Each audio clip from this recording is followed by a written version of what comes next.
Welcome to an exciting adventure on a special night of riding through the unknown. I'm your host, Michael, and tonight's guest, I will say I am so grateful to, one, for coming on the show, and two, for being up at an ungodly hour in the morning, but circumstances where she's up anyway, so I'm grateful that we're able to do this episode. And we are also, I am so grateful and hoping that the episode holds, because where she's at is actually an active zone. So if she cuts out, it is due to circumstances beyond control. It may not be Wi-Fi related. I will just say that. And so with that, I am going to turn it over and allow my guest to introduce herself to you all. I had so many wonderful conversations with her. I'm super excited to see what she's going to share with us.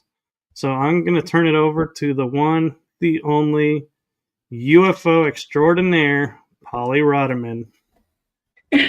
Oh, come on, keep going. Michael, how are you doing? This is such an honor.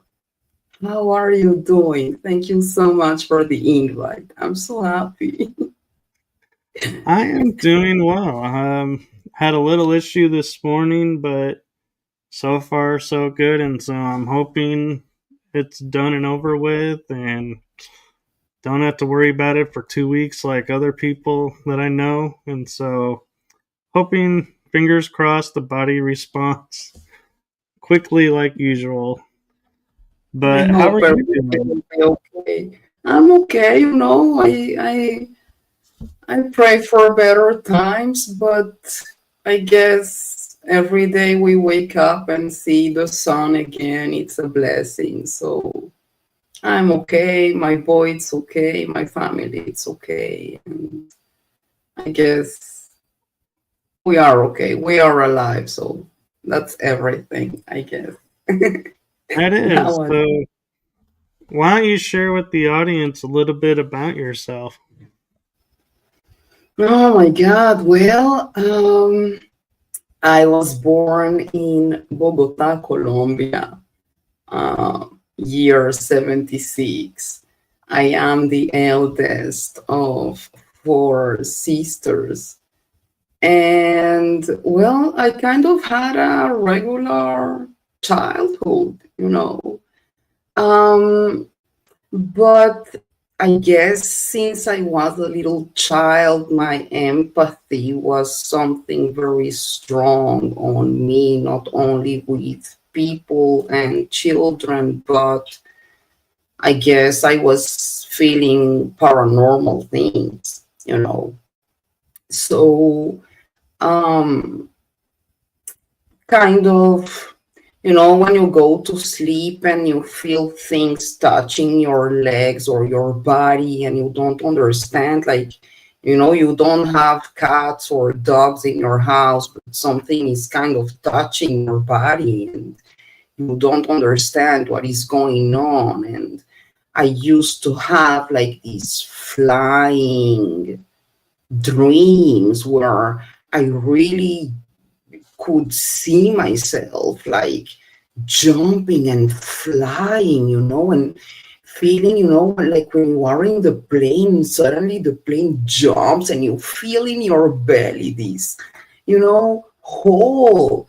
Well, exactly that feeling. So I used to close my windows and the doors of my wardrobes because I used to feel that there were things there like watching me or something. So for me, going to sleep wasn't fun. I used to cover myself to the head, I didn't want to see whatever was going on there.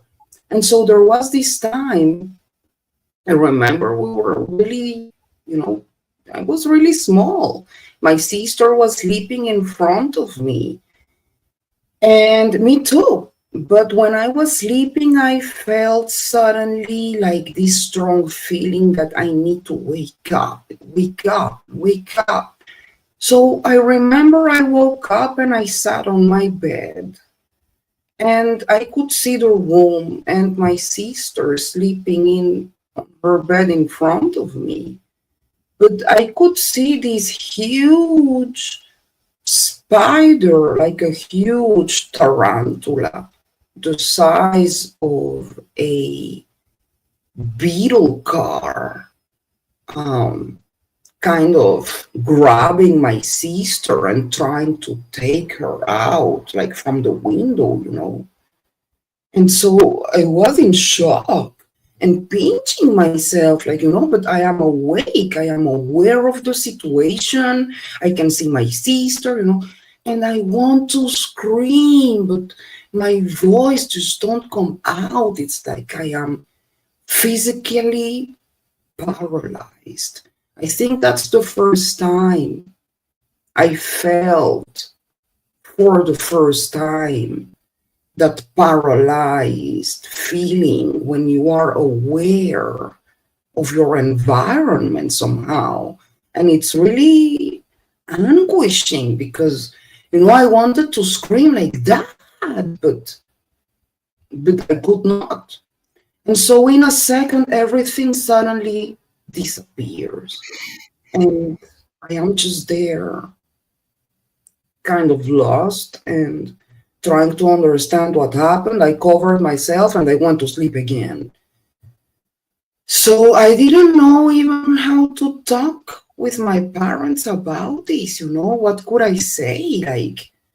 Like, how are they going to believe me? I don't have a proof. Maybe I was dreaming. So I just let it be. But I was growing with these strange feelings that I was feeling strange things. And I thought it was related to ghosts. What happens is that when I was 7 years old, I was already at school, and I started learning in a French school. I speak also French, and there I learned English. And when I came back from school, I used to pick a book from my parents' library in the third floor of my place. And both of my parents they worked in the medical ambience. My father was a pediatrician, rest in peace, and my mother is a nurse. So that library was full of medical books. And I loved medicine for some reason. I love to watch, to look to those pictures and understand our body from the inside out, seeing the pictures of the lungs and the heart. And it was beautiful in my eyes. I could not really understand the language because it was medical language, but still, I was really interested in medicine. But there was this time that I picked one of those books, and when I opened it, the first thing I could see was a triangle. I didn't know what I was looking at, but it was a triangle with three lights. It was a black and white picture, and I don't know whose that book was. But what happened is that the moment I saw that craft, again, everything around me stopped. Time stopped. Bogota is a huge city. You can hear the cars and the birds, and usually I could hear my sisters in my home and my grandmother, but nothing. Everything went quiet. I could not hear nothing. And it's like the image kind of made a download inside my head.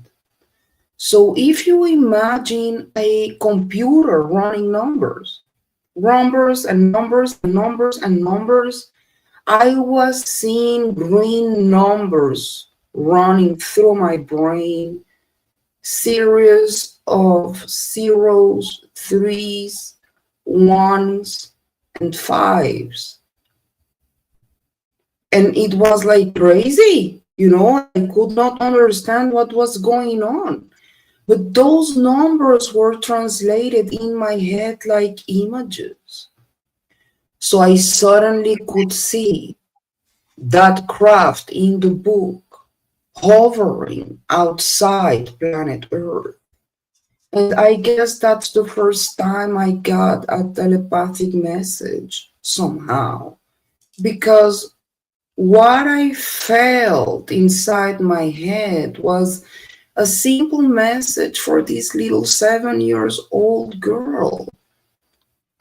This is not the kind of plane that you know. This is a different kind of technology. We don't live here, but we come to visit you. And that's it. A second after that, everything stopped again, like with the tarantula situation. And all the sounds, I could hear my sisters, and everything came back to normal. Like I came back somehow to reality. It's like they can play with your reality somehow according to some kind of a specific frequency that they kind of touch you at some point of your life if you need to be awakened, and then you will have your experience, whatever it is. And so I was in shock. I just had a seat and I was trying to understand again, as with the tarantula, what happened. And I said, okay, so either this is my imagination or I'm going crazy. But the difference this time is that I just came back from school. I am totally aware. I was not sleeping, I was having my normal life. I thought I was going to see a medicine book as usual. And suddenly this happened. So what is going on? And again, who am I going to talk to? What am I going to say to my parents? So I said, you know what, maybe I will hear my friends at school talking about something like this, or I will see a craft like this, or, something. So I started just my own research. Back then we didn't have computers or internet or whatever, so everything was through books, magazines. I started researching back then about past lives and reincarnation, thinking that maybe this was related to like a ghost situation or something. But yeah, I started my research at a very early age. And then we started receiving in Colombia all the TV series from the States, like Star Trek and V. And so I suddenly realized that, oh my God, there is awareness about this phenomenon. People are doing movies about this. So someone knows about this, and I don't know nothing like that. And this is Colombia, so people, no one is talking about this. So it's like from that moment I was awakened. My research did not stop. On the contrary, It became an everyday situation where I needed to know what was going on. And so I started my BA in journalism and social communication. And when I finished, I decided to leave Colombia. Well, I had some tough experiences there, and that was the main reason I left. But there was also a strong feeling that I need to come to the place I live now for some reason. It's in the other side of the world. We're talking about the Middle East. My parents were like, you're going to the other side of the world. But I knew this was the place for me. And the more years go by, the more I see that nothing is a coincidence, but more synchronicities. Because only when I came here, just because technology is more advanced, well, we already started to have internet here, and that was the first time I heard Bob Lazar talking. So, everyone can have his own opinion about Bob Lazar. But in my case specifically, it was a confirmation of whatever was going on. So I heard for the first time a guy that is saying that he worked for the government inside Area 51. He's talking about reverse technology, and the government knows about this. And we, the public, we don't know about this. Like, that was an atomic bomb for me. Because I said, okay, so I'm not the only one. This is a confirmation for me. The government knows, and we don't know. So when I came to this new country, I could not work here as a journalist because the laws are different. So I used my journalism in order to research every single everything, podcaster, story, incidents in history, you name it, you know, because I needed to understand not only about the phenomenon, but about myself, what happened to me. And if there were another experiencers like me, you know. So I guess that's where I found more fun too. And I understood that, people are sharing their sightings. And, this was like a bomb for me. I said, oh my God, like now I understand what I came to this place, because I needed to see with my own eyes that this is huge,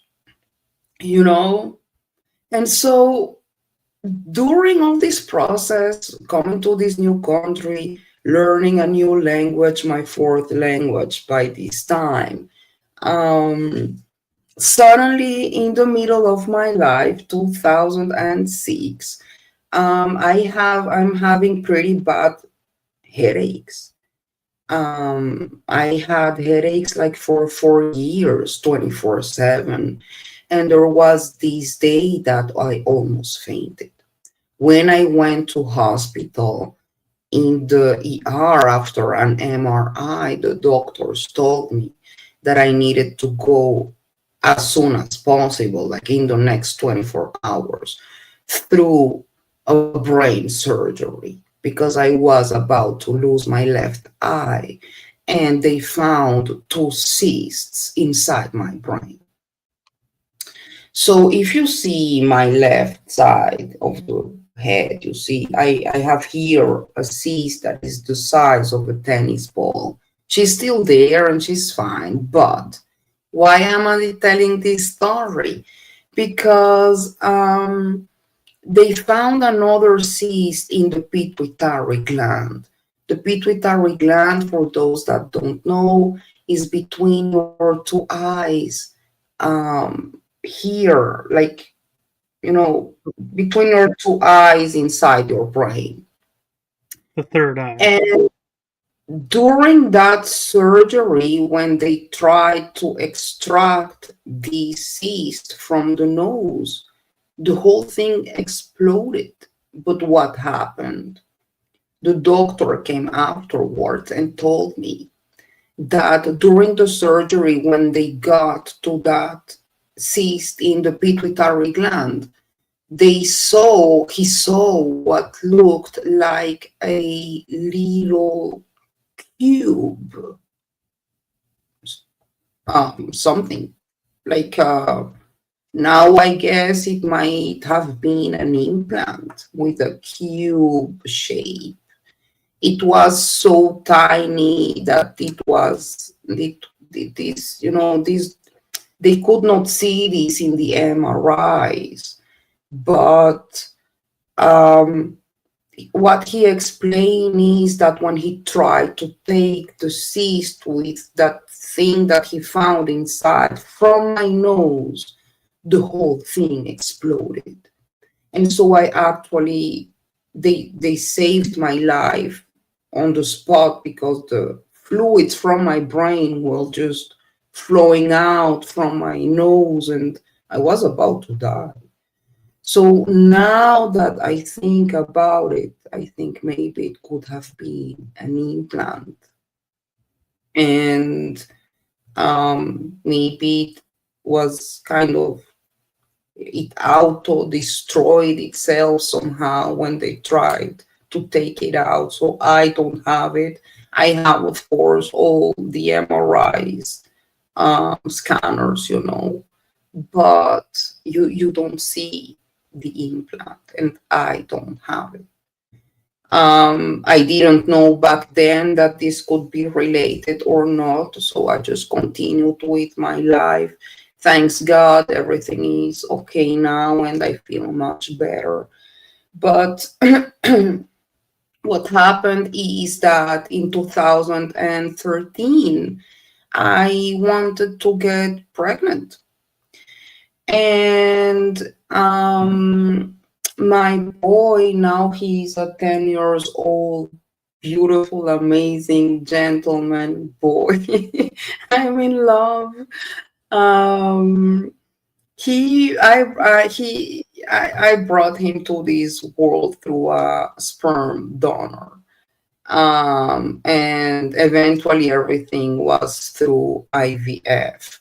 But what started happening is that I was starting having this situation where, and specifically during my ovulation cycles, I was going to sleep, and the feeling is that I get paralyzed again. I'm starting wondering if that's kind of a part of the process when they contact you, this paralyzing situation. But I go to sleep and I feel paralyzed again. And it's like in a second, I feel like I suddenly land in another soil. It looks like if you see pictures of Mars, I guess the best way I can describe it, it's like a Martian soil, very red sand, like the Australian sands, very rocky mountains.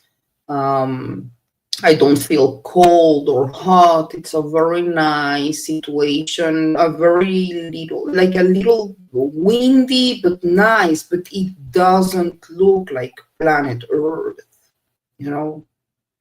It's Um, interesting you say that because there is a spot near Area 51 that fits that description. They actually film movies of Mars there. well, yeah, it's very strange. And well, I say it looks like a Martian soil because we can see it in pictures, and so you can kind of understand like the Martian soil situation. Um, and I kind of land there and I feel lost. I'm looking everywhere and I don't understand how did I get here? I just went to sleep. Like, what is going on again? And so I start walking and walking and walking and wandering, and suddenly I see very far away a figure coming towards me. This figure, at some point I can see it's not really walking, it's kind of hovering towards me, but when it gets to very near, like 2 meters from me, I can see I am looking at a little child. This is a little boy, a 5, 6 years old boy. He looks very humanoid, beautiful boy. He's got these huge eyes, though. Um, they look like the Gray's eyes when you talk about the almond black, huge eyes. But the rest of him was super humanoid, the hair, everything, a beautiful boy. So, you know, my first impression or feeling was more like a motherhood instinct was immediately awakened, where I felt this boy was mine and I need to take care of him. So I was asking questions. Who are you? Where are your parents? Like, where are we? What are we doing here? But he wasn't really answering. It's like he extended his hand. And I took his hand, and through his touch, he could it was kind of like a telepathic situation where he could calm me down and tell me that I don't have nothing to fear, that everything will be fine. And he was kind of guiding me. I thought I was the one trying to find a shelter, but he was the one taking me somewhere. Till we got to this point where I suddenly see a tent, a little tent in the middle of nowhere. It looks like a very simple, no matter tent, like a biblical tent, Jesus tent for 10 people. Um, and I felt like, oh my God, like, great, we have shelter and maybe his family is here. So let's see what's going on. And he opened the tent. But when I go inside, Michael, I guess that is the shock of my life. Because again, reality changes. And so when I go inside, well, this is not a tent. This is a craft. This is a huge, round craft. Like, it's so big that I cannot see the end of it. And the feeling is that I am just in one room of a huge compound. I can see 2 floors. In the second floor, I can see like black smoked windows all around.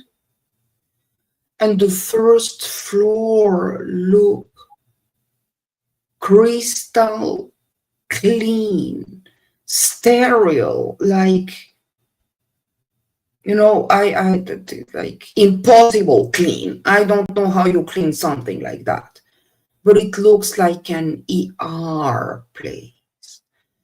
Suddenly, in my left side, I could see a kind of a Lego stairs structure, and there is an entity sitting there. It looks more like a hologram.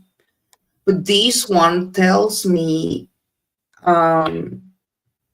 we are glad you are here because you are the only one that can help us and save us right now.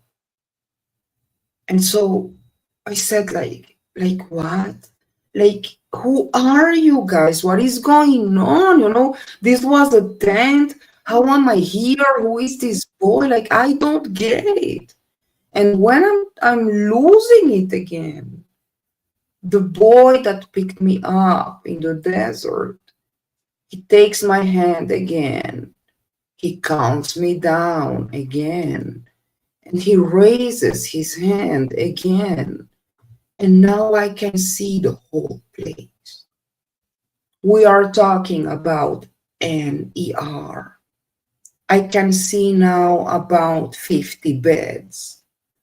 In each one of those beds, there is a woman having birth.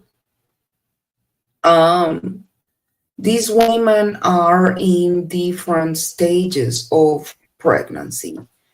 And some of the babies were already born. Next to the women beds, there are like little beds for those babies.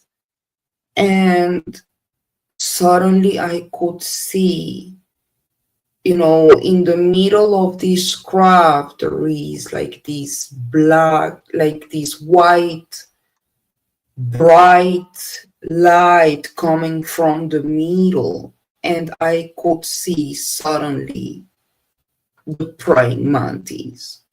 She was standing there. And I guess that is the moment where the brain tries to, you feel like a shock in your brain, because this is an insectoid, huge, that you've never seen before.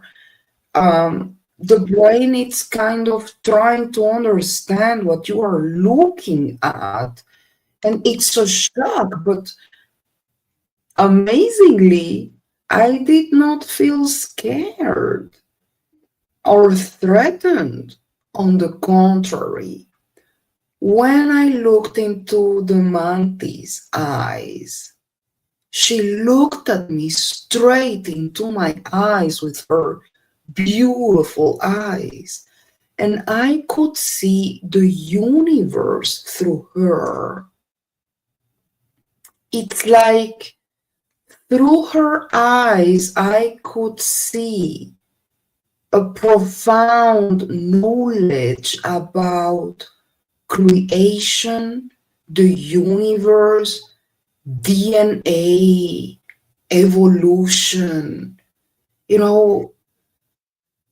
I cannot even explain. This is an entity that knows everything about the creation of the universe somehow. But the message was just straight. She looked into my eyes and she told me, now it's time to do your job.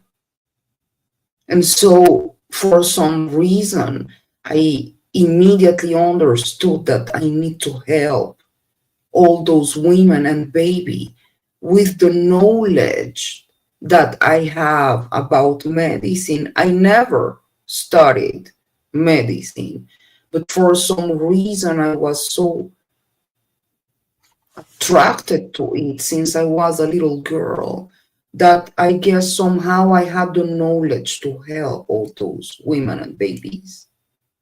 And so I started running and grabbing in my hands everything I could. I checked every single one of those women and babies. And I guess now in retrospective, I understand that my empathy was very important here because I could really support every single woman and every single baby. I could even, you know, hug the babies, just show them what is love, what is hug, what is to sing for a baby. What I need to say is that all those babies were completely humanoid, but they all had the grays, black almond eyes. All of them. Hybrids.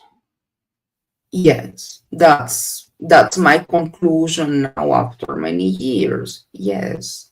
And so the women, well, they were in labor, so of course they were stressed, but my feeling is that they don't know that they are in a craft or something, like they are not aware of the alien situation or the hybridization program that is going on there.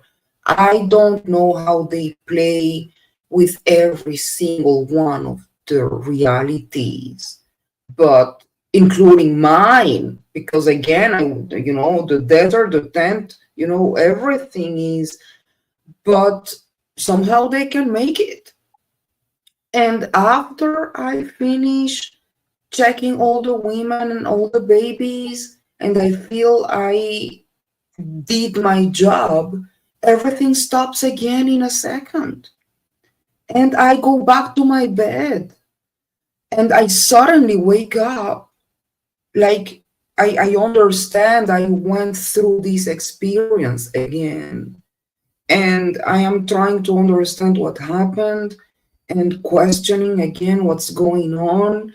And, when you track it, I understand that this was happening during my ovulation cycles, especially when I was trying to get pregnant. I was having issues getting pregnant. I was losing my pregnancies. So at some point, now that I see, what happened, I see the synchronicities, and my question would be, was I one of those women too? I don't know. But It sounds finally, like it. yeah, I don't know. My boy was born in 2015. And but what I need to say too is that one time there was one of those times when I woke up after the tent experience that I felt really lost, and I was having a coffee, and suddenly I looked into my leg and I saw this weird mark. Um, it looks like a cat paw printed on my leg, kind of a burn print, something. It looks like a cat paw. And having some knowledge about medicine, I started checking my body. I was not having like a respiratory situation problem, like I was not having another marks in my body, kind of an allergy. So this was so weird. And that mark was there for 24 hours and it disappeared. I don't have an explanation. And I guess that's why this is so important to share our experiences, because we don't have another way to compare, maybe someone hears my story and had what looks like a cat paw mark after an alien experience, and maybe we can compare and see if the same species are related, or this is why talking is so important, and why you and your work is so important too, because we have the opportunity to share our experiences through your platforms. So yeah, go ahead. Well, thank you. And I want to point out, it sounds like you were part of what they call Project Surrogate, and that's where women are used to give birth to hybrids. So all those times that you lost your child could be that they took the child because it was a hybrid and it wasn't ready to be brought up here. And I kind of agree with some of the people in the chat room that the little child that came to get you and was escorting you around and keeping you calm might have been one of those children grown up, Yes, because that's they my grow. feeling too. Yeah, That's because my feeling time. too. Sometimes I am asked if I have, if I know, because sometimes they let you see your own hybrid kids. In my case, I haven't had this experience where I was specifically shown that I have a child, but the feeling, when I saw him, it's like I just felt it. This child is mine. So I pretty much feel that's my boy too, but I don't want to speculate, because I don't have a confirmation for it. Yeah, I guess the cat paw mark is a confirmation too, but I don't know what it means or how it.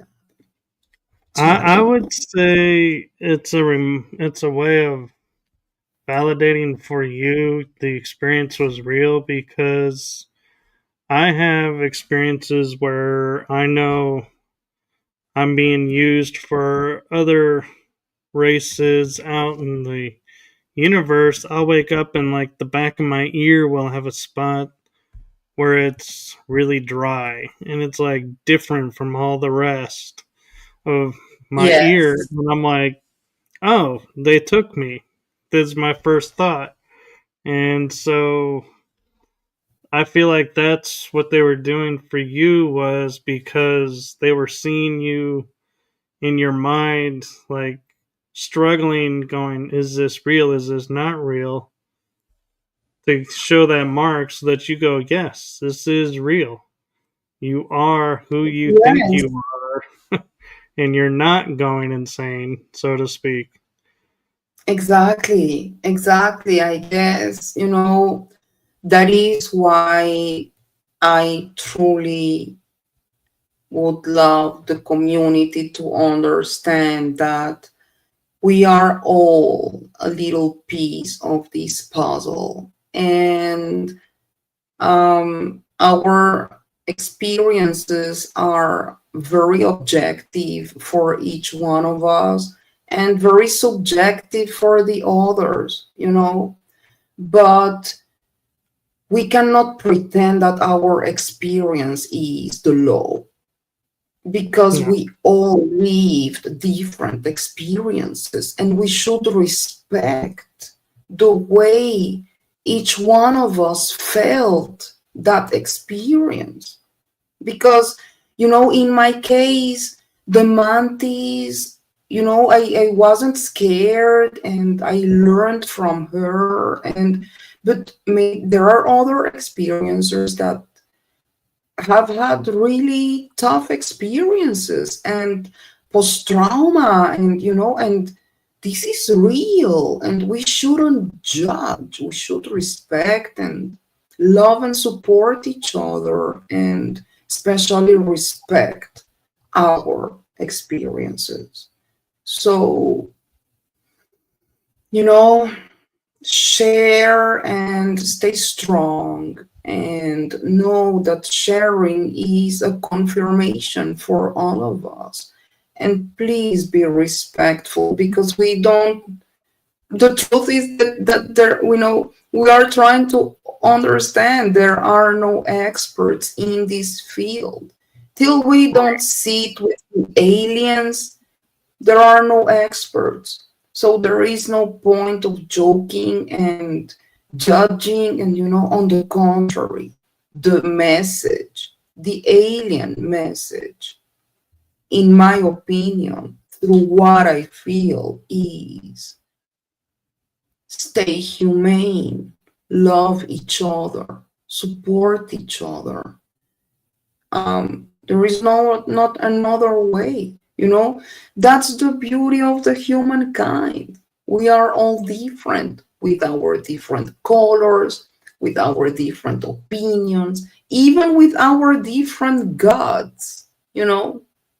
But spirituality goes further.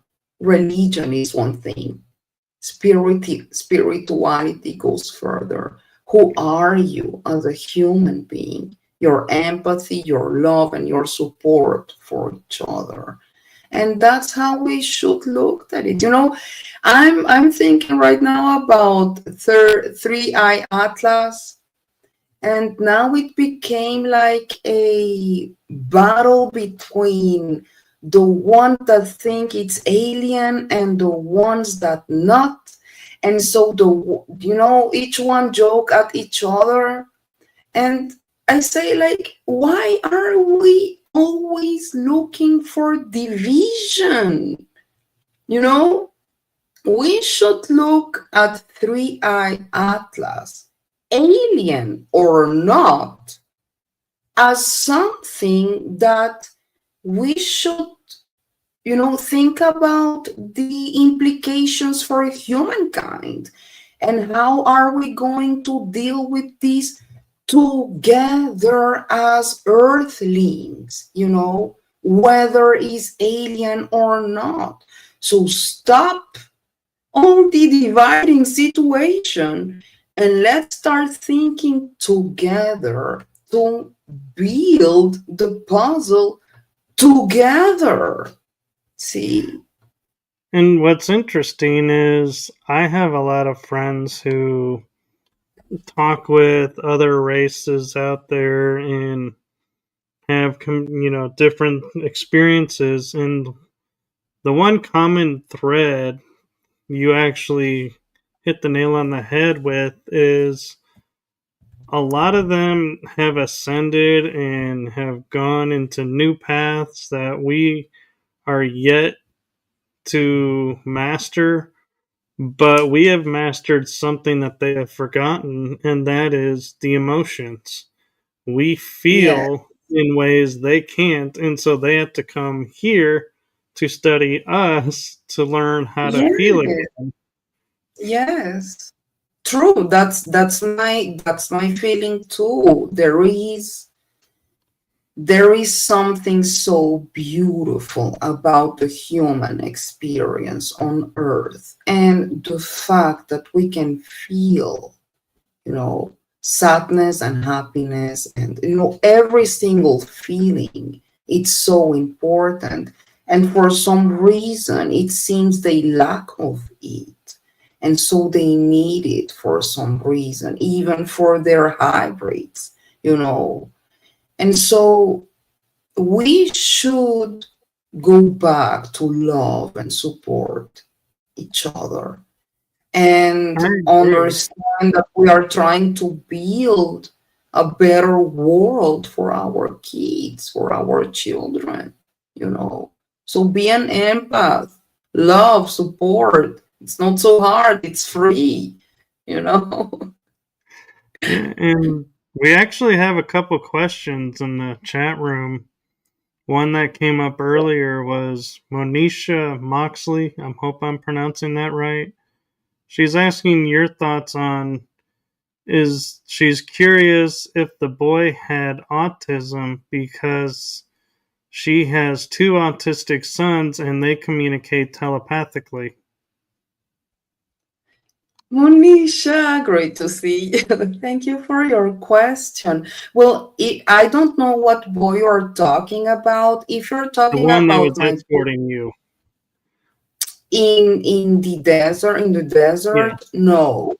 No, they did not. He didn't um had any signals of an autism situation. I think he was more kind of a hybrid with kind of natural telepathic, um, a natural telepathic situation. But I truly believe what is going on now with the telepathy tapes is super important, because sometimes I've been wondering lately if what we are used to call mental illness, including schizophrenia, and maybe we are talking about people that can see dimensions differently or are connected to those dimensions that we cannot see.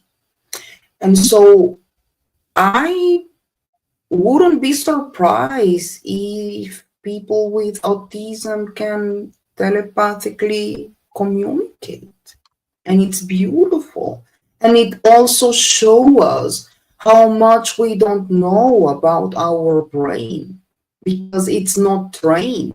I guess if we were trained since birth, we could do it too, but we are not trained, so we don't know. I've worked with So, some autistic kids, and I feel like they're on an evolutionary scale ahead of us. yes. Actually, we're Yeah. having to catch up with them. Yeah, they are. It's beautiful, beautiful. They are beautiful persons. Yes. And the next question comes from Home Gym Physique. And he is asking, what does your family and friends think of your special situation? Jim, thank you so much for your question. Oh my God. Well, it's been a process, I have to say, because um, well, when I was a child, and I tried to mention this to my mother when we were looking at this series, from the States. Well, I said like to my mom, that's them. And my mother was like, oh no, oh my God, this is Hollywood, like, but now I think they've come to understand that this is real. They are more aware. They are asking questions. They've seen all the process, and they are totally supportive. My mother and my sisters are in my Facebook group, Area 50 Human UFO UAP News. And my mother now is super updated on 3i Atlas and everything. So I am so happy because I can see that somehow, even with my own family, um, you know, consciousness is growing. And when you touch hearts, and you put this little seed in people, they can do with that seed whatever they want, even ignore it. But those that take that seed and start researching and wondering, well, the job is done. And this is our task. So thank you so much for your question. Great question. And I would just recommend to take it easy. Not everyone is ready for understanding these. Not everyone is ready to share, but especially to understand the people that haven't, or that were not in this kind of experiences, for them it's harder to understand, and it's not so complicated to understand it, because, for example, if I suffer from post-trauma, having had a bad experience with humans, and humans, it's hard for them to get it. Well, it's harder to get an alien experience, even for your family. So be patient, take it easy. Be aware of how much information even you want to share. You don't need to open everything, Not everyone is in the same stage of consciousness, including your family. So you need to know how much you can talk and with whom. That's the point, including your family and kids. So I always say talk, but be aware that not everyone will get it, and it's fine. It's totally fine, as long as you stand by your experience, because you know what you saw and you know what you felt, So there Exactly. will always be people judging you, and it's okay, you know. Just go on, go on. You are not alone. That's the point. You are a beautiful, huge community. Find the right people for you, for your path. And there is always someone ready to hold your hand and, go ahead. Yeah, and we have one more question actually in the chat room. Jim Lucier Mystery School is asking, "Hi Polly, do you think that telepathy can also be a form of intuitive knowing? Thank you." Hmm. Great question. Well, intuition is something that I always say, follow your intuition. When you feel that gut feeling that something is not okay, or something's wrong, or maybe I should not get inside that situation, listen to yourself, listen to your instinct, because that is kind of your soul telling you to be aware of something. But I see telepathy as something different. I see telepathy as a kind of communication that we just don't know how to use, because we were not taught how to use it. But I guess the moment you um, learn, prepare yourself, and train your brain, it's possible. And I guess there are some people, I don't know if it's according to your empathy or your frequency or to what. Maybe there are people that it's easier for them to make this kind of connections, right? But it doesn't mean that it's impossible. I think everyone can make it if you try and if you train yourself. But I think it's two different things. Yeah, I'm gonna kind of sidestep a little bit and say I think a lot of people are more telepathic than they realize, because Yes, how many times, can we say in life that we were like, when you're driving down the road and you hear you're in your thoughts, turn right instead of going straight. That I think is your guide and talking to you through telepathy. We don't necessarily use it to talk to each other, but I think we use it to talk to entities that are looking down on Earth that may not be on Earth. agree. Agree. I totally agree. The thing is that we are not aware of it, you know, because maybe it comes with us as a natural thing. Like we are born with it, naturally, and maybe we use it in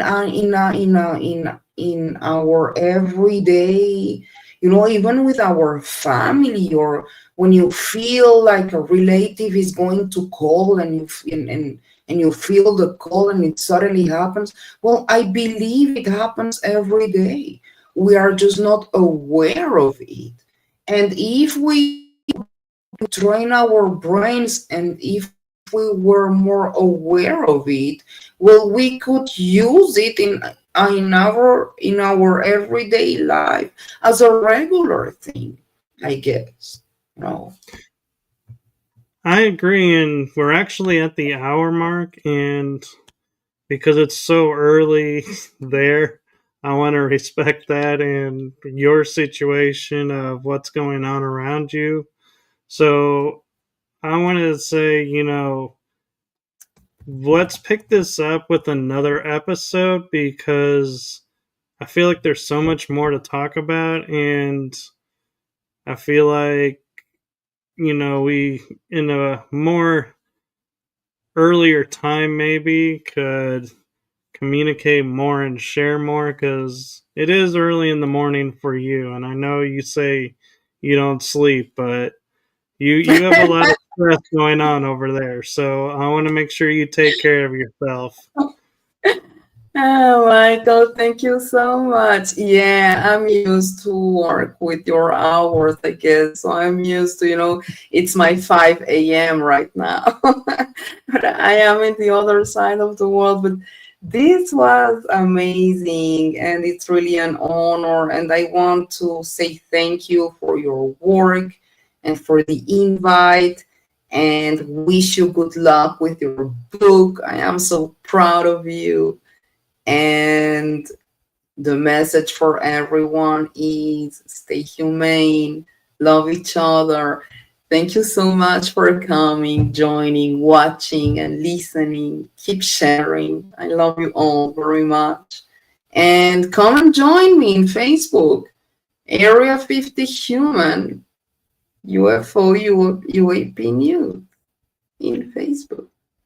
The link is in the description, and for those who may not be aware, we keep talking about she's on the other side of the world.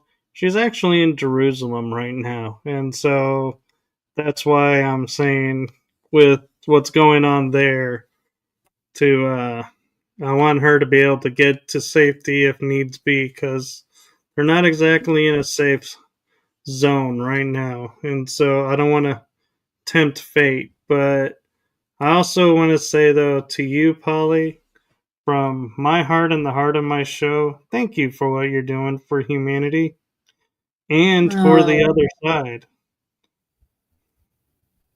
the honor is mine. The honor is mine. We should hold hands, and that's the beauty of it. I love you all very much, and thank you so much for your support. Yes, and do make sure you like, subscribe, and follow my channel, because you never know when Polly's gonna make an appearance or pop in the chat room, and so it's a way to keep in touch, and make sure you follow along so you don't miss another episode with her. Thank you. Yeah, I'll see you in the chat. Sure. Everywhere in the pages in the chat, we'll find each other. Yeah. Love you So all.